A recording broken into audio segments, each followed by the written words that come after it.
welcome everyone. Whether you're here now in person or you're joining us later for the recording, welcome to our workshop on healing relationships through first that foundation of self-healing. So I'm going to share my screen so we can get started. So as we're getting started, just being aware that self-healing is really a foundation for having healthy relationships. As you've noticed, perhaps if you're in the We Did It community, we've been having our focus be on healing relationships this month. And so there have been presentations on the Saturday, keynotes on different aspects of having healthy relationships and healing relationship breakdowns. And there's also going to be a few workshops. And this is the first of 3 workshops that we're having this month on this topic. So what we're going to cover today in this workshop, first, we're going to recognize how our emotional triggers impact our relationships with others. We're going to look at patterns that contribute to relationship challenges. And there's going to be exercises, reflections, and meditations throughout that help to strengthen your self-awareness and your self-care as a foundation for healthier relationships with yourself and others. And during this workshop, I will offer some time for you to reflect on the exercises. However, it may not be enough time to do it in depth. So if you're watching the recording later, you may want to pause, to allow time to do those exercises in more depth, or go back and watch it again at another time when you have the time and really let yourself explore these reflections more deeply. And also, Marikita will share in the chat for any of you that are here in person, the link to the worksheet that goes with this workshop. And we will also share it when we share the recording later for those of you that watch this in the future. First, a little bit about my background. Some of you who are in the We Did It community may know me from other presentations that I've done. And also I helped to lead some of the support mastermind groups in the premium We Did It Thrive and Inspire community. So some of you may know me through there. But I'm a psychologist and I've worked in this field for 25 years. My background has been with psychotherapy, predominantly, individual and group, working with people on stress, depression, anxiety, trauma, health issues, and helping them to achieve healing and well-being and flourishing. And on a more personal level, I became vegetarian 16 years ago for ethical reasons. And for me personally, it was learning about how workers were treated in in meat processing plants. I learned, that they often were treated, really badly, that they had multiple injuries. Many of them were immigrants, and they didn't really have a voice. I'd seen a program that showed about this, and it didn't really show the meat processing. It didn't really show the slaughter process. It just got me thinking about how my food got to me. And then that led to a whole journey where, I really learned about animal agriculture and the suffering of animals. And once I really connected with that, I just couldn't eat meat anymore. I knew I had to make a change. Over time, as I continued to learn about the ethical aspects of what we eat and the health aspects and eventually the environmental, I decided to become fully vegan. And once I became fully vegan, I felt that it wasn't just about me anymore. In honoring my own values, it was hopefully to have a larger impact, because I saw the suffering in our world and how much it does relate to the choices we make and what we eat and what we purchase, and our disconnection from how this affects things. So I ended up, going on to get certified as a vegan lifestyle coach and educator through Main Street Vegan Academy and doing the certificate in plant-based nutrition.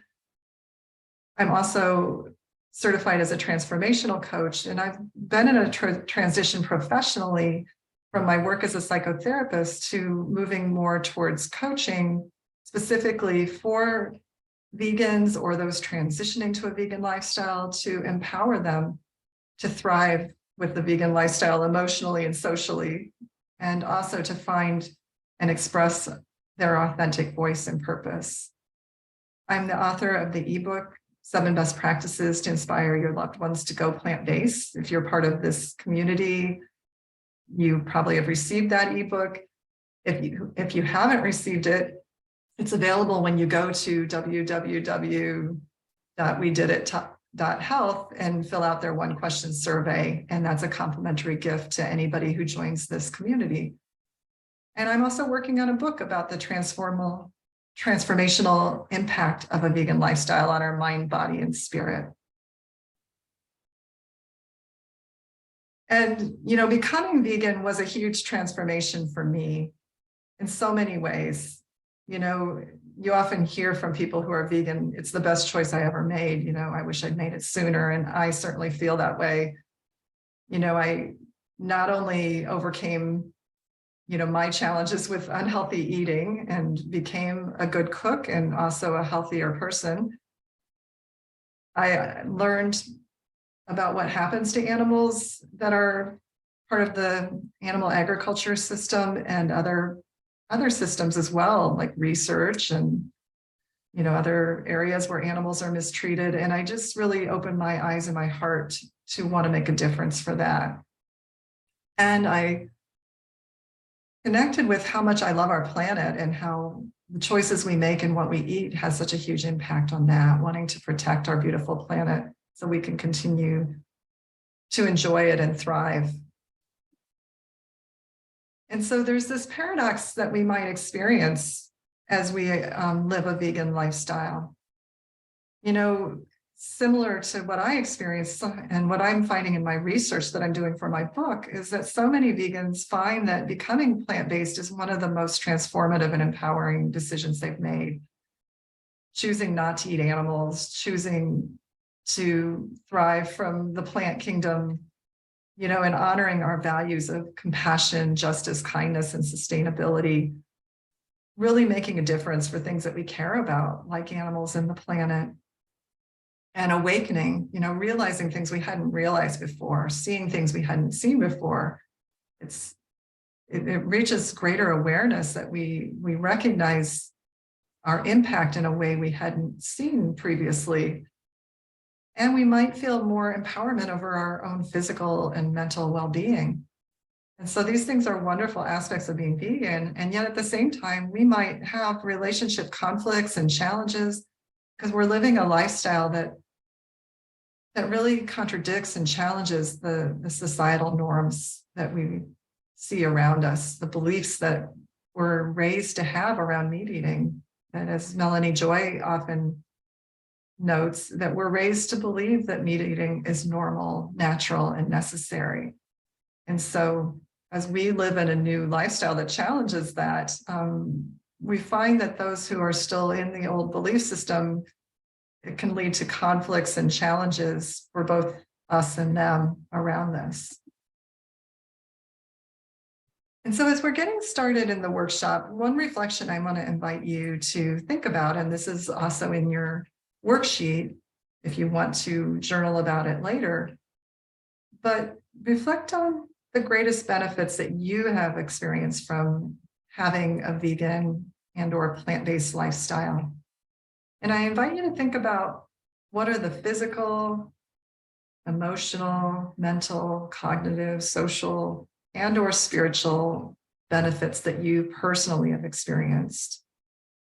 And also, I invite you to think about what are the ways that you feel good about having a larger impact beyond yourself through your vegan lifestyle, whether it be helping animals, helping the planet and the environment, whether it be for food justice, whether it be teaching healthy eating and lifestyle to others.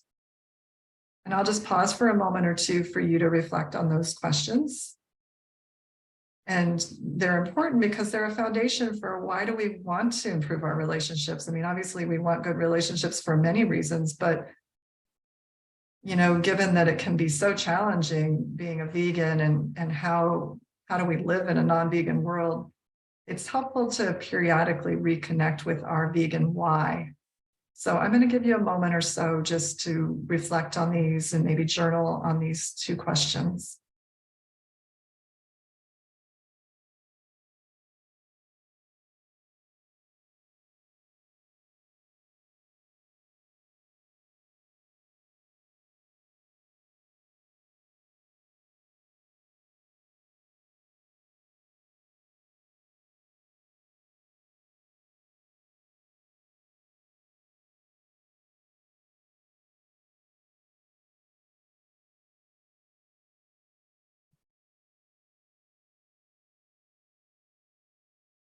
And I want to invite you, if you were part of the We Did It community and you're on any of our Facebook groups, vegan, whole food, plant-based ambassadors, or other groups, feel free to share your response to these questions in the community.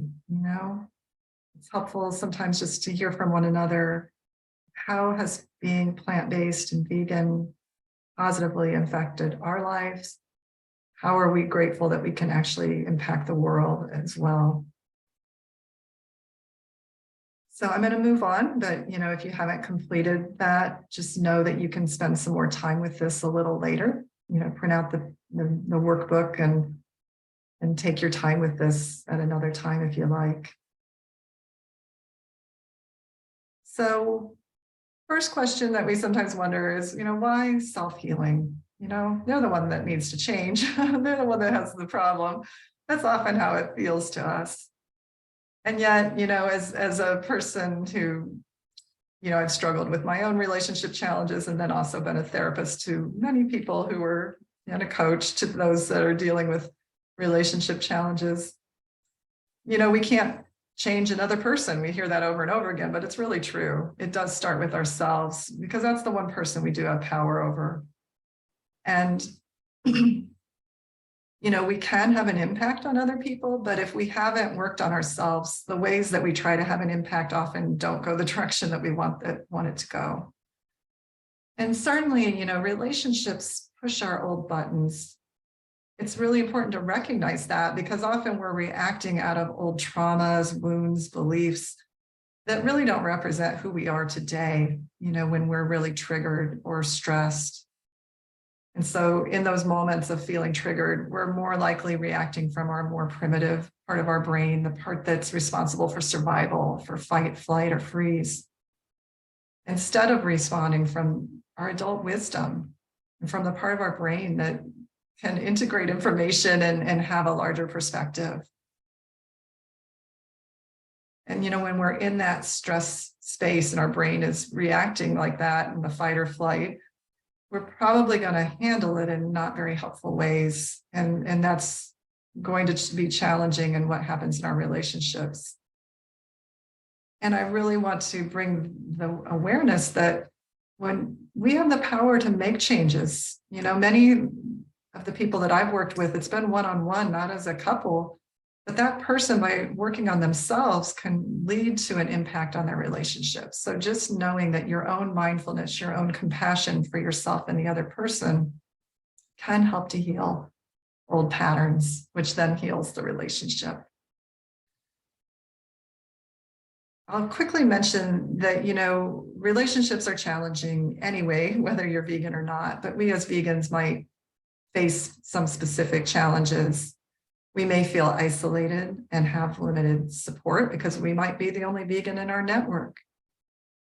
We have to handle social and family events with non-vegans, and that in and of itself can lead to a lot of stress over, what we're eating, what they're eating.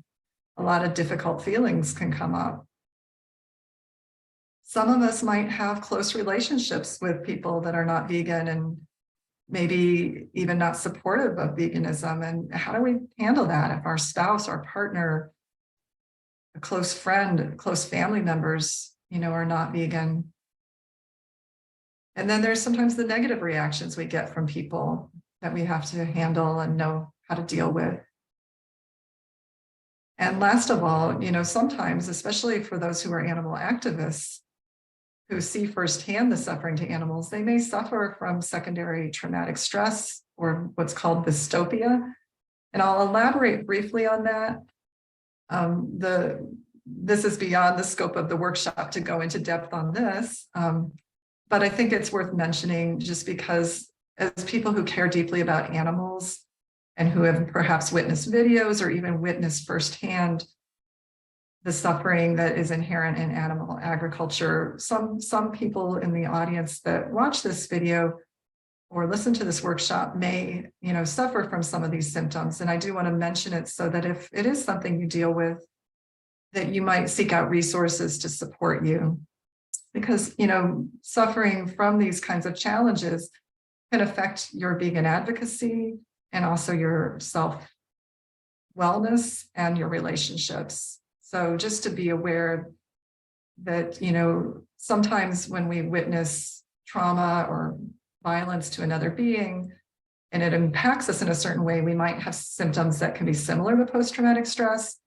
This isn't everyone, but sometimes people do experience this. So that might involve intrusive images of the suffering or thoughts about it that you can't stop having, trouble sleeping or concentrating, anxiety or depression, feeling anger towards humanity for causing this, feeling guilty if you feel good or you're not doing enough to help the cause. And because of that, you can't relax, you can't take care of yourself. And in that, you're likely to see the world and yourself and others through what's called a trauma lens, where people are divided into either being villains, victims, or heroes with no kind of areas of gray that help us understand the nuances of humanity. So if any of this resonates for you, I invite you to consider these two books by Melanie Joy, Beyond Beliefs, and Dystopia by Claire Mann. Dystopia refers to a term that Claire Mann, she's a vegan psychologist, she coined this term to explain the kind of existential crisis that we can go through when we first really learn about the extent of animal suffering in animal agriculture. And the fact that, compassionate people seem to turn a blind eye to it. So those are resources. And I have some other resources at the end of my talk too, if this is something that is a challenge for you. So as we dive into the workshop part of what we're here to work on today, I want to have you take a moment to think about a relationship conflict, challenge, or breakdown that you want to focus on in this workshop. And right now, don't go into too much depth on that. Just take a moment maybe to write down in your workbook or in your journal sheet, who is the other person in this conflict that you would like to work on? Just think, it could be something to do with veganism. It doesn't have to be, it could be a person that you have conflict with over the issue of veganism. It could just be a person that you have a challenge with that keeps coming up, or maybe just something that happened recently that is really bothering you that you want to kind of gain some more clarity on.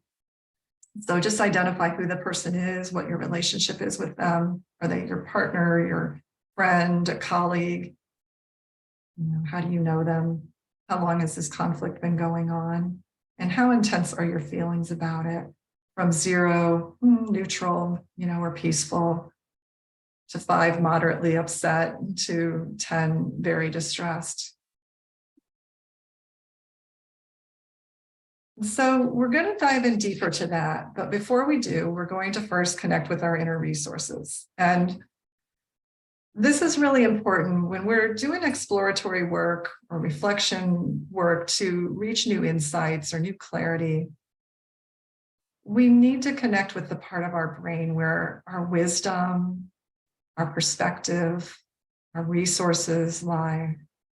If we're in that part of our brain that we talked about earlier, our fight or flight response, we're really not going to have access to all the wisdom and resources that we actually have available in our like larger self, which includes our brain, our gut, our heart, every part of us. It's an interconnected mind, body, spirit kind of thing. So taking time to connect with your inner resources before you do reflection or before you have that conversation will help you be more in touch with that depth of wisdom that you hold. So I'm going to do a brief guided meditation that will allow you to connect with your own inner resources. And you may connect with some parts of this visualization more than others. Feel free when you use this in the future to just connect with and practice the parts that you really liked or resonated with. But I offer a few options because sometimes you'll find that you like all of them, and sometimes maybe one or two, and you can have some different choices in how you do this in the future. So first, just take a moment to quiet your mind and body. If you feel comfortable closing your eyes, I invite you to close your eyes.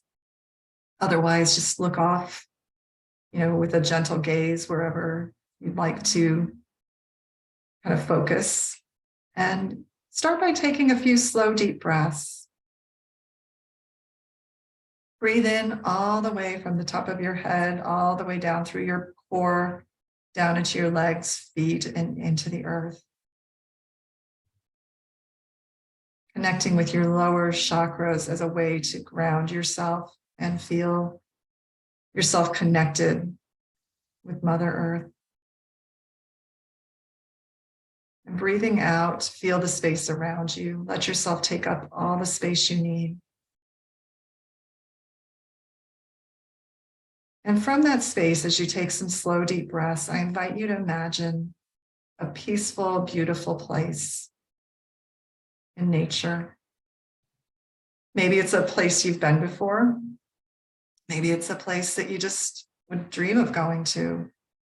Whether the oceans, the mountains, the forest, stream, or lake. Use your own imagination to choose where that place is. But just take a moment to imagine yourself there. See it with all of your senses.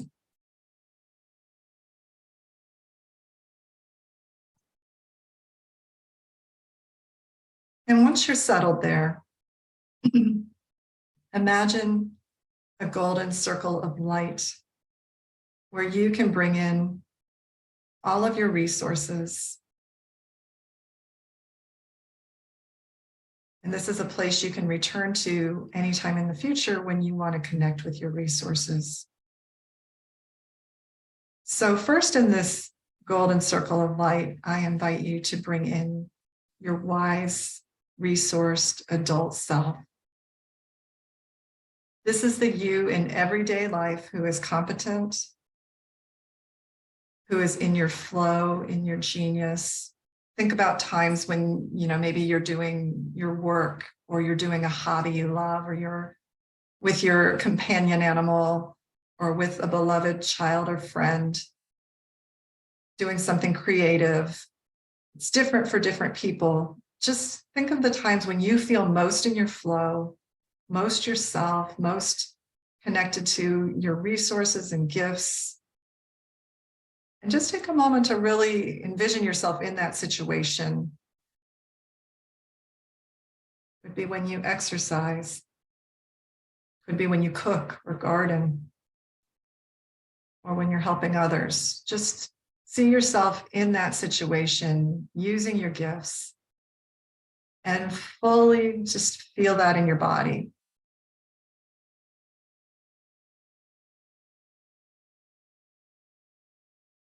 And let yourself have an image of that part of you that can stay with you so that you can envision that or feel that anytime you need to in the future, that really resourced you that can handle things and has that strength and competence.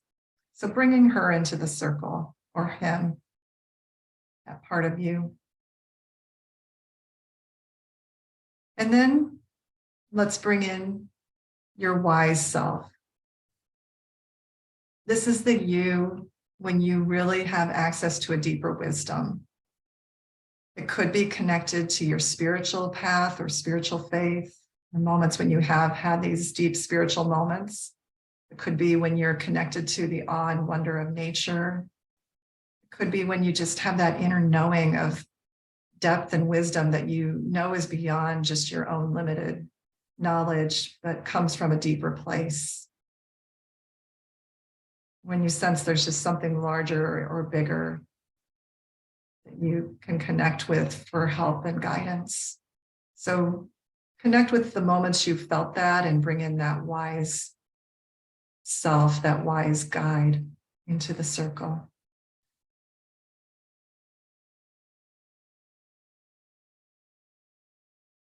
And next, your witnessing self.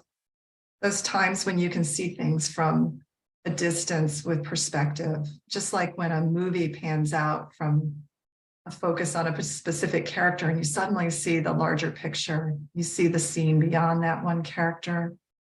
See that, do that for your own life, those moments where you can see beyond the specific situation to a bigger picture that is beyond you, beyond this situation. So bring in that part of you that can hold perspective, that can witness without reacting.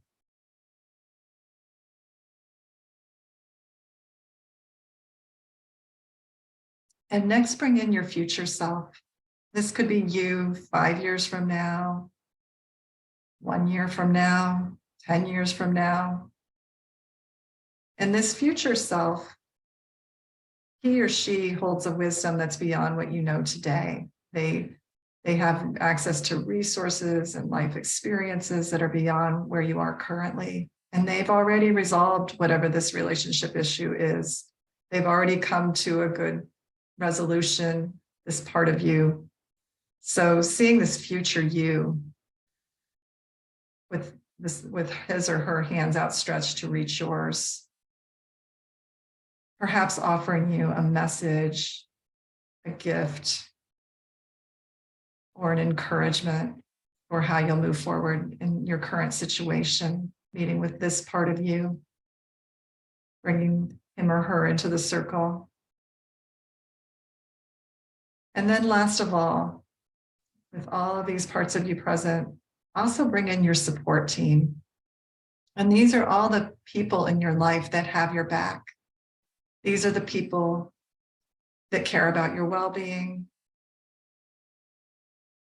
that are supportive, nurturing, maybe bring wisdom or insight, maybe a mentor, can even be people you don't know, but people you admire that you look to as a source of inspiration. And so imagine this support team and see them present, standing around your circle, offering their encouragement. And just take a moment to bring completion to this, letting all of that be present, bringing this with you back into the space here and now. And when you feel ready, opening your eyes. We'll be revisiting your supports a little later in the session, and just know it's there as a resource that you could connect with as often as you need it to get into that space of wisdom and peace.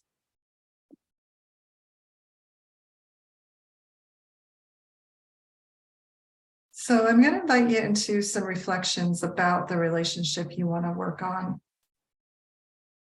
And so I invite you to journal about this on your worksheet and a journal.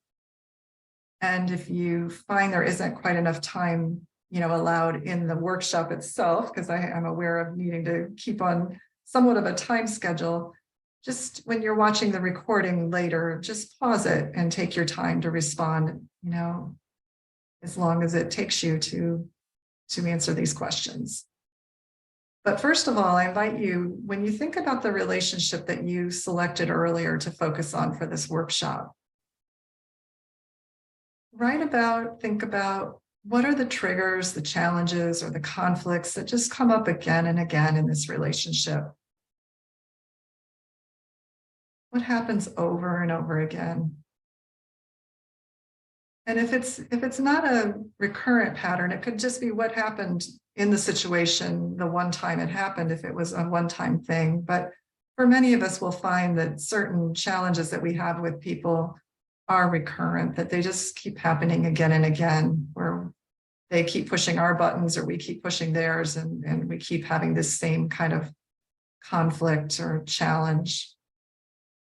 So take a moment to just write down what actually happens, and trying to step out of analyzing the other person, but just more what if someone were to watch it on a videotape and just report what happens, what is the pattern? What types of things do you end up saying? What types of things do they end up saying? How do you end up responding back? What's happening here? And how does this create a problem? Whatever this challenge is, what does it do that affects you, that affects the other person, that affects your relationship or other things around you? Where do you get stuck? Just draw on any of these questions that help you to sort out your own pattern that you're having here.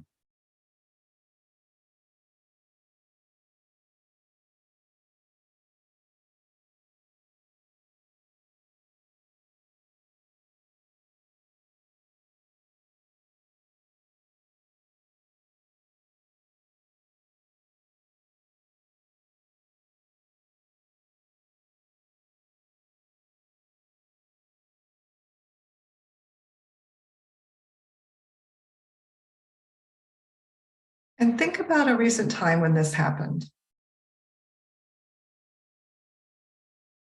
Maybe you can picture it. If this isn't the right time to go into it in depth, come back to this recording later and, take a time when you actually can connect with it a bit. Because part of helping you to break through the pattern is to actually connect with what are the feelings that come up and where you feel them in your body. That often leads us to the clues of what's happening inside of us, inside of this conflict. So if now is not a good time for you to kind of go into these questions more deeply, come back to the recording later and do a little journaling about this. Notice when a time when this happened, what did you feel then? What are you feeling now as you bring it up? Where do you feel it in your body? You might even notice, how old do I feel when I'm in this feeling? Because sometimes we're feeling a younger age. We're not really feeling so much like our adult self. And what is the belief that's coming up for us, the story that we have? And it's easiest to connect with the story when we're actually in the feelings of the events. So again, I'm very mindful that sometimes when you might watch this workshop, you may or may not be in a space where you can go into this in depth, and certainly feel free to come back to this at a time of your own choosing when you can kind of be in a safe space to explore this. But reflecting, what do I believe about myself when I'm in this pattern? What do I believe about the other person? What do I find myself believing about life, relationships, and what is possible? So taking a moment to reflect on that.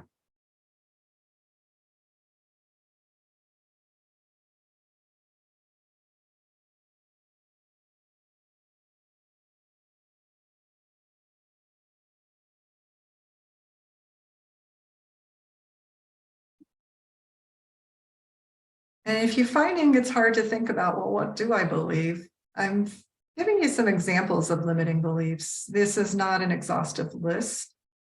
There are many more options that can happen, but these are some of the beliefs that can come up about ourselves when we're in the middle of a recurrent trigger or conflict.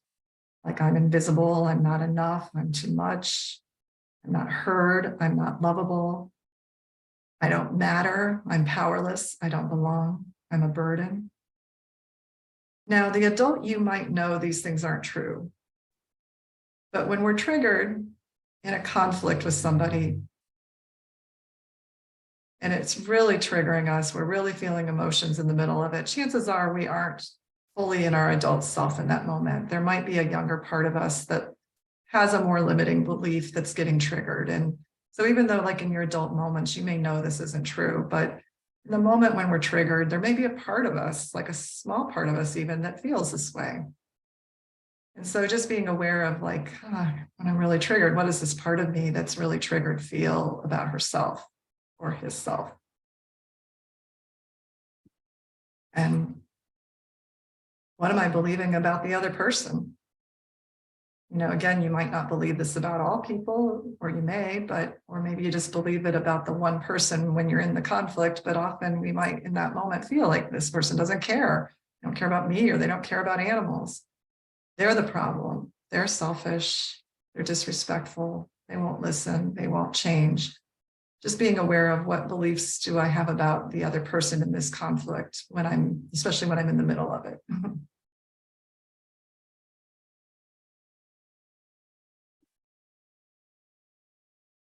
And in terms of what do you believe about life and about relationships, there might be all kinds of beliefs that are there under the surface, things you learned in your family of origin, things that are specific to your history. So it's helpful to reflect on, like, what have I ended up believing about relationships that's affecting this?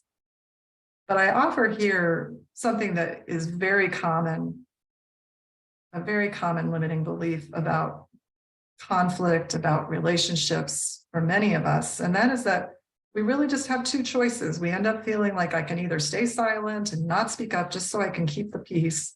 But in doing so, then I'm violating my own self, my own values. Or I can just speak my mind, say whatever's on my mind, but then I'm going to alienate others and maybe possibly lose a relationship. And we often just think it's just these two choices that we have. We don't, especially in those moments where we're really triggered, realize that there could be another choice somewhere in between there. See if you resonate with any of these limiting beliefs that I've mentioned. And also notice, what is your behavioral pattern of coping with stress or conflict? So we've touched on the beliefs. What also happens is we have ways of reacting sometimes that we fall into when we're feeling really stressed, anxious, or, triggered by a conflict. And the ones I listed here, I thought were really well put. It's from a book called Getting to Zero: How to Work Through Conflict in Your High Stakes Relationships by Jason Gaddis. And I highly recommend this book. I'm just actually reading it now, and it's been, for me, transformative in how I view conflict and how I understand relationships. Like many of us, I've probably in my life been conflict avoidant. I can certainly remember memories of my younger self standing at the top of the stairs listening to my parents argue and feeling like, oh my gosh, are they going to get divorced? They didn't get divorced. But I had many years of listening to that kind of arguing between them. And so I think I grew up believing conflict is bad, conflict is dangerous, we need to avoid conflict, And so I have my own patterns that I can recognize under certain situations of conflict. I think I'm gradually learning that actually conflict is healthy, actually, because it is our way of working through differences with people, and it doesn't have to be negative. But and we'll kind of come to that in a moment. But some of the patterns that he described in this book of what we do in response to conflict or stress in our relationships can be any of the following. And one is what he calls posturing, which is, he related that to the porcupine putting out its needles. We puff up, get bigger, show that we, aren't vulnerable. We might attack or blame or defend ourselves. You're at fault, I'm not the one at fault.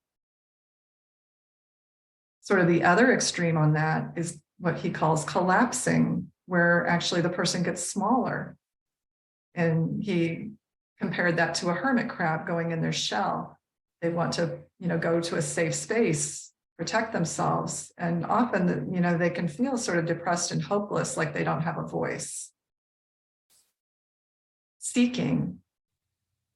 Now, it's not inherently bad to seek someone out in a conflict, but what can happen for someone who is feeling really anxious is they might pursue the other in a way that feels intrusive or invasive to the other person. And that can lead to challenges, and you might have experienced this. Maybe you need space for a moment, but that person is really pushing to connect in that moment in a way that doesn't feel comfortable to you. And then on the other extreme can be avoiding. And again, it can be okay to take some distance now and then, but sometimes there's extreme versions of it where the person is cutting off or ignoring to an extreme that the other person feels they can't communicate at all. And sometimes the seeking and avoiding trigger each other, is the person that's sort of pursuing and needing kind of reassurance might trigger this tendency to avoid in another person. And so they're distancing and cutting off and making the other seeker more anxious. And it just becomes this vicious cycle. So you can see how these all, affect each other. And you might relate to more than one of these. You might find that in certain situations you do one or another, or you might start by doing one and then go to another if the first one doesn't seem to bring the results you want. So just being aware of this, it's really helpful, because you might see like, I'm doing this and it's maybe actually making the conflict worse.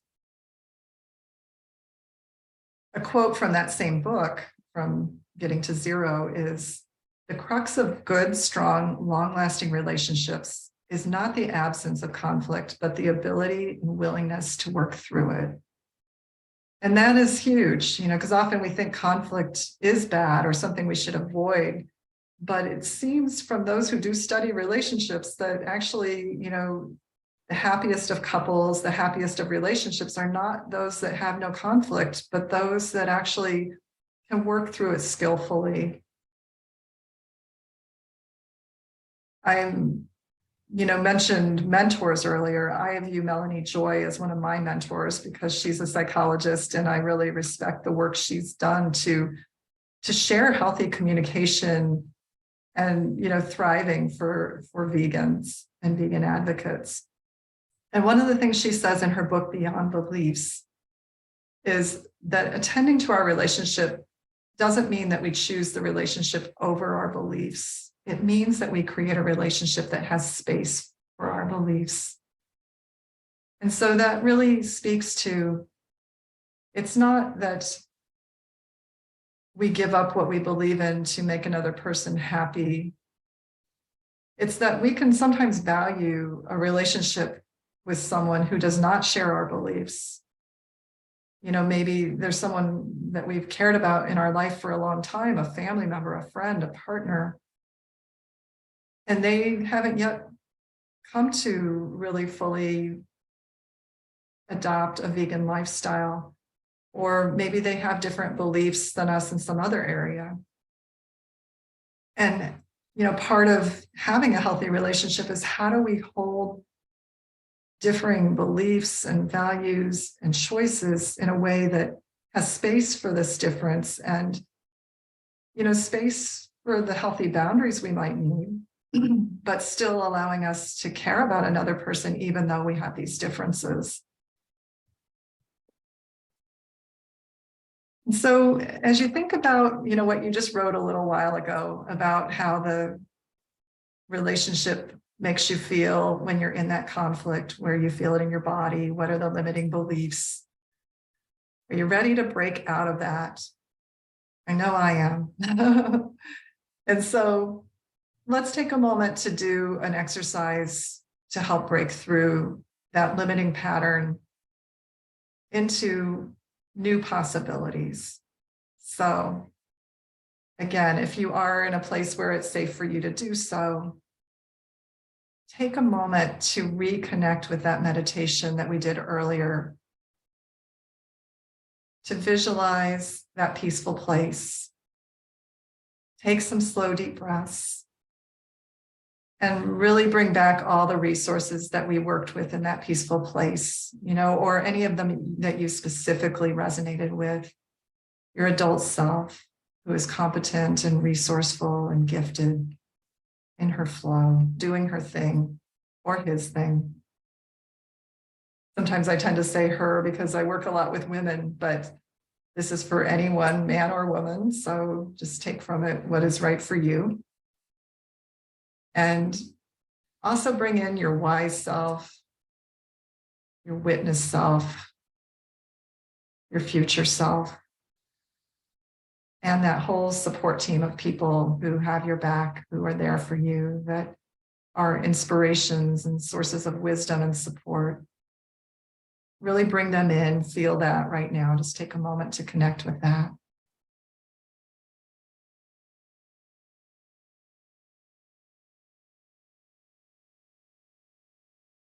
And the nice thing, once you have created that space, you can go there very quickly and connect with it again in just a moment, in just a heartbeat, anytime you need it. And so from this place of connecting with your resources, I invite you to reflect, what is my deeper knowing about this situation that I am writing about here? What do I really know on a deeper level? What's the deeper truth? What's possible? What do I know about myself? Instead of that limiting belief that I listed earlier, what's really true? That I have power, that I am worthy, that I am lovable, that I have gifts to bring. Whatever the deeper truth is about you, what do I know really at a deeper level about the other person? Maybe they're just triggered too, but I know in other situations that they're a good, caring person. And what about what's possible? Maybe we can find a new way to communicate about this where we're not pushing each other's buttons and we can both be our higher selves in this communication. And just reflect on all the other questions are just different ways of asking the same thing, basically, and just seeing if any of them kind of bring out any insights or wisdom. What does my wise adult self know? We have an inner guide that often knows things on a deeper level. And when I've asked people to visualize this wise adult self or sort of an inner advisor or inner guide, they come up with wisdom that, wow, I could have never even thought of. So just knowing that's there inside of you. Sometimes thinking about what would I tell a close friend, because we often have great wisdom for our friends, So what would I tell someone else who's going through this? Or if I have a really great friend that I trust their advice and wisdom, what would they say to me? If I saw myself having the power to change this dynamic, what would I do? How would I show up differently, speak up differently to create the fulfilling outcome that I would love to see? Take a moment to reflect on those questions and what you sense.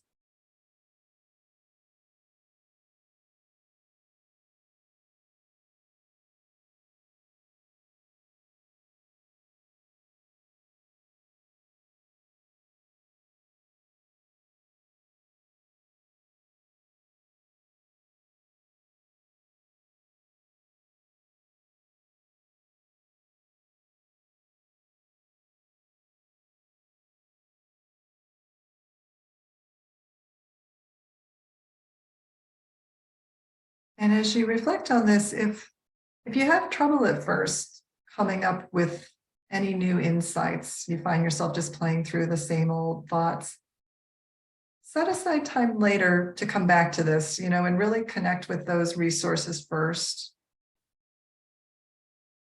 And, kind of be aware of what the old beliefs that you had noted were the limiting beliefs, and just take time to really, once you're connected to your inner resources, asking, what is my deeper knowing about this that can help me move forward and show up differently?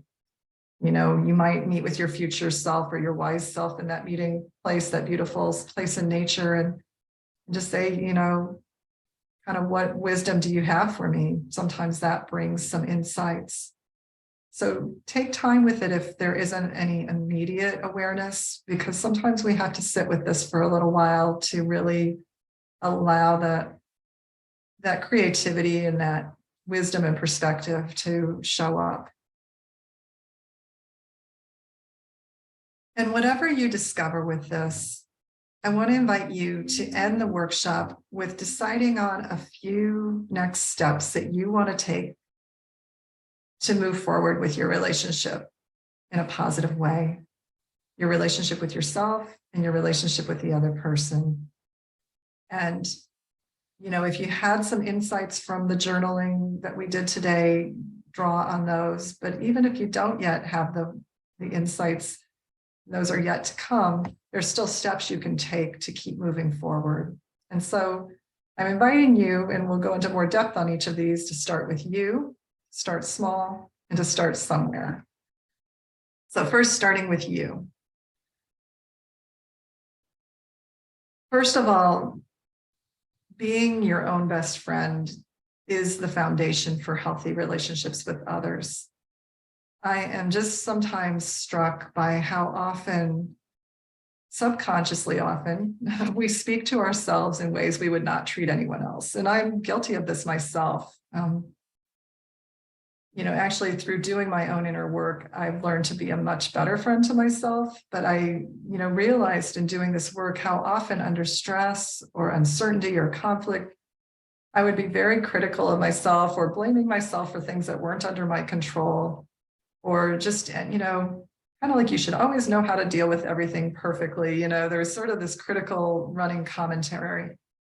So I invite you to be aware of your own ways that you do that to yourself, and to really shift that relationship that, you wouldn't talk to a friend that way. So really being mindful of how am I speaking to myself especially through stress and conflict, and can I start treating myself with kindness, compassion, and respect? And part of that is recognizing our feelings and needs. Often we didn't grow up with support in knowing what we're feeling or that our feelings are valid. And it's really hard to have healthy relationships if we're not in touch with our own feelings and needs, because they're the guiding force for what we need in a relationship, what we need for our well-being. It also helps us to be more understanding of others' feelings and needs if we understand our own. So really become a student of understanding, what am I feeling in this moment? What am I needing?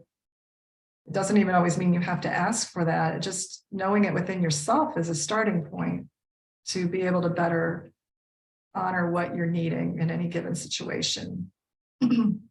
Having regular self-care practices of all sorts, from meditation and visualization, just different ways you connect with your own wise self. And also just taking care of yourself in terms of things like nutrition and exercise and time in nature. All these things are going to make you healthier in your relationships because you're coming from a stronger foundation. And we mentioned earlier that sometimes, there are traumas, whether it be from, sort of the trauma of witnessing animal suffering, or whether it be other traumas that we've had in our own past. If this is affecting you in ways that it's hard to overcome on your own, get help with that. There are certainly nowadays so many classes, there's coaching, and when needed, there's also therapy, and there are vegan therapists out there.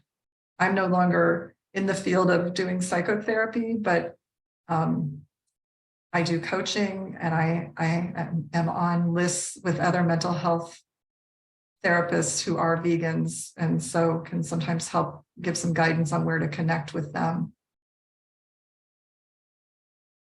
Starting small, we all can be students of communication and relationships. I'm always reading and growing because I don't know, no matter how much I learn and grow, there's always more to learn, it seems. And so just continue to be an ongoing learner to improve your communication and your relationships.